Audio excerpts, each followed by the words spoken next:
The Broncos struck gold with this signing after a really interesting offseason where there was a lot of players that the Broncos signed, trying to figure out which one was going to really be the highlight. This player actually, I think, surprised a lot of folks with the way he's been playing so far this season, and now has become a fan favorite for a lot of reasons, turning this offense into a multifaceted offense. I'm Sebastian with the Broncos Digest. Welcome back, everybody. We have a game coming up very soon against the Texans, and I really wanted to highlight this player before that game started because I do think that there's a good chance that he will be a huge part of a hopeful win against Houston.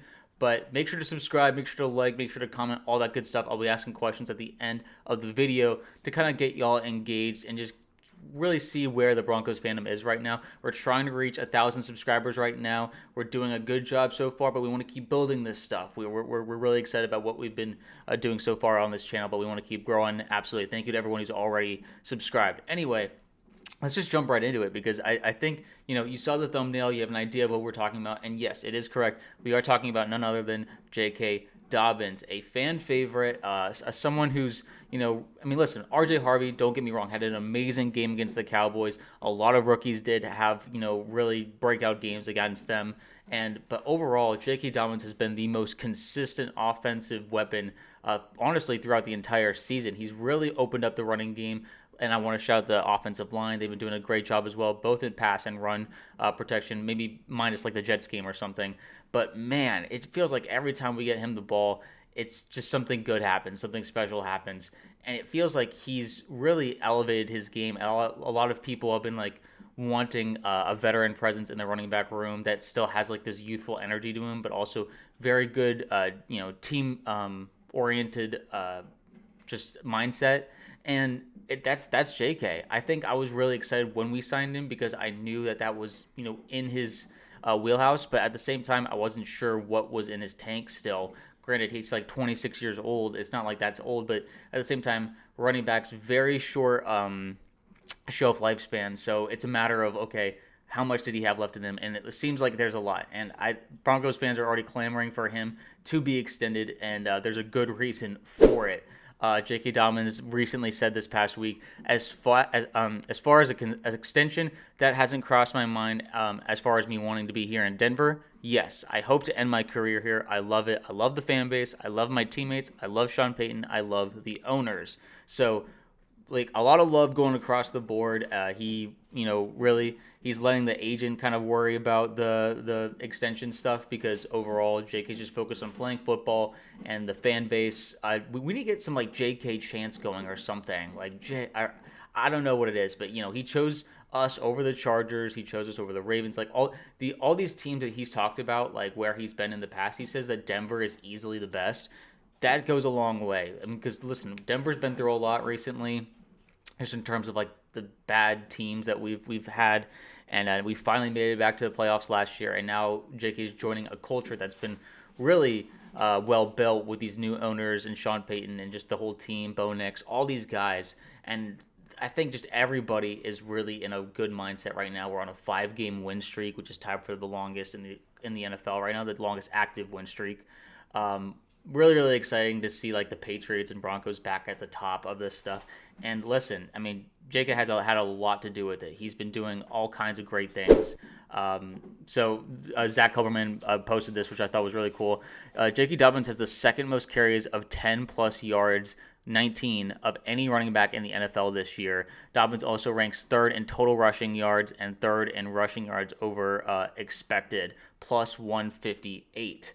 So if you look at this top 5 rushing yards, he's just over Javonte Williams, interestingly enough, because Javonte's now on his new team with the Cowboys. But yeah, so it's the only ones he's behind are James Cook and Jonathan Taylor. And Jonathan Taylor's in the MVP race, which, we were not expecting for JK Dobbins to be in that kind of talks. But at the same time, Dobbins has been better than advertised, absolutely. And, Sean Payton had a lot to say about him. He said, I didn't know I was getting all this other stuff with JK, being leadership off of the field and just being a good teammate, good attitude, and just leader in general. It's infectious. All of your good teams have guys like that. It's important. And this is kind of what we mean when it's JK's more than just a running back. He's a leader in that offense. And listen, Bo is a captain for a reason. He became a captain his rookie season, and that goes a long way as well. He earned those leadership qualities or that leadership title. But at the same time, having a guy who's been in really good locker rooms, like with Lamar Jackson, with Justin Herbert, choosing Bo Nix in the Broncos because he sees the potential, he sees what we have, and now look what it's doing right now. It's really working out. The Broncos are favored in a lot of their games, and the offense seems to be clicking at the right time. It's just a matter of staying healthy and staying, just on task, which I'm not too worried about. It doesn't feel like there's a lot of like personalities that would really deviate from like, oh, I want the ball, I'm selfish, I want this, I want that. There's not a lot of me's, there's a lot of we's in this locker room, and JK feels like he's at the forefront of that. But it's just statistically, he's been amazing. It feels like most of the time the offense is clicking when JK is getting the ball or getting like 10 plus rushes a game. So it's just a matter of like, okay, can we keep this up? Can the offensive line keep this up? Will teams start scheming around JK trying to stop him? RJ Harvey, this is a really good running back duo. It's turned into what we were hoping when we drafted RJ and signed JK. It's like RJ JK, like it feels just natural to say out loud, and I'm really, really excited to see them keep developing forward.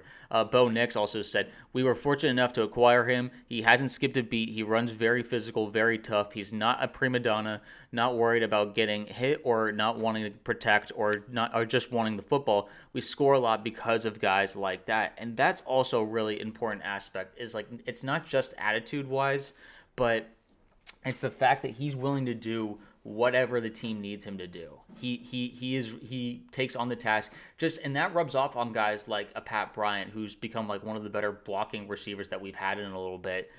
He doesn't seem to really care about not getting the ball. I know he's a rookie, but at the same time, there isn't this sense of like, oh, I want to be the hero. I want to like do more than what I'm capable of. Everyone's very much assigned to their task and very task oriented and helping the team in the best way that they can, but not doing too much. And JK, I think has done more than we've expected, but that doesn't mean he's playing like superhero. He's not playing like the hero mode, which we've seen some other teams, kind of struggle with, where it's like some players feel like they have to do more than what they're capable of to compensate for maybe certain areas that an offense or defense is lacking. And this team is very focused. I think that they are really finding their identity, because I think a lot of us were worried in the beginning of the season. Does this team have an identity? Can they close close games? Can they really play a complete game? A lot of these questions seem to be getting answered recently, and now it's a matter of doing it consistently. And the more that happens, the more you'll be like, oh, this is a team with not only an identity, but their defense is going to make it tough on whoever they face, and their offense, once they start clicking on all cylinders against good defenses. So this will be a good test against the Texans defense. Can we run the ball on them? Can we pass on them? And can we really play complementary football against a good defense? I'm excited to see what that will entail. Obviously, they have a good coach there with D'Amico Ryans, CJ Stroud, kind of up and down all season. But it's a matter of, will we, persevere through? Listen, this is a team that you don't know what you're getting. And similarly with the Broncos, we've been winning a lot, obviously, but it's like just a full aspect of the game. JK Dobbins is one of these guys that helps you get to where you need to be. Good culture guy, but also a great player, a great teammate, and willing to do whatever it takes. I just hope he stays healthy, and I think most Broncos fans would agree an extension is on its way. I would be surprised and shocked. Listen, I get it. We have RJ Harvery. He's looked good, especially recently, but that doesn't mean. Listen, it feels like the norm these days is having a running back duo, not necessarily just a main three-down running back, which I think JK is capable of. But at the same time, every year with a running back is 1 year closer to them probably falling off a cliff, which I hate to say. But I think just from the way that JK's been talking, he seems like he has a lot left in the tank and wants to keep playing football here, and not just in the sense of like, oh, it's just nice to be in Denver. He's like, no, he loves the team and he loves the fan base, and that's infectious. That's just going to keep building and be a really, really good just way to keep reinforcing each other, a reinforcement circle. And so I'm excited about all of this. Question is for you guys, though. What do you think about JK Dobbins? Are you agreeing that an extension is, imminent, or that you think that it should happen? Or maybe do you think that, we'd be okay if we should maybe extend someone else? Should we try and, use that money to get like a big time receiver or something? I'm curious. I'd rather get a guy who wants to be here and maybe is a little lower cost, but will help our running game immensely, versus like a big time receiver who might be a bit more ball dependent and like maybe a bit more selfish. Listen, the talented guys, I understand they can help your team a lot. Most Super Bowl winning teams have like elite or two receivers. So it's an interesting question of balance, and so I am curious where Broncos fans kind of sit on this. So anyway, answer down in the comments below, and but basically the next video will be the game video right after the Houston game. Very excited to see how that goes, but I'm expecting a Broncos win. But until then, I'll see you guys in the next video.